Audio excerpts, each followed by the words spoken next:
பிசாசு சாத்தான் வந்திருக்கிறேன். என்னோட வாழ்கிறா, வாருங்கள் என்னுடன்.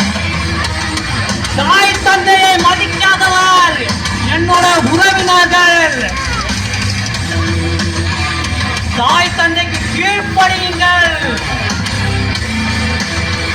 தவறு செய்தாதீர்கள், தீய பழக்க வழக்கங்களுக்கு அடிமையாகாதீர்கள்.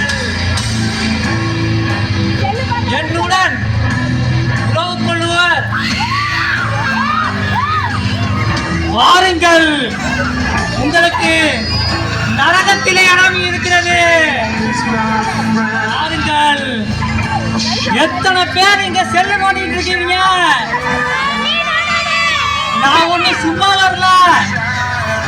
ஒரு குண்டா பழையதான், 55 இட்லியா 10 முட்டையும் தின்னுட்டு வந்திருக்கேன். செல்லுக்கு அடிமையாளர்கள் என்னுடைய நண்பர்கள். நன்றி, வணக்கம்.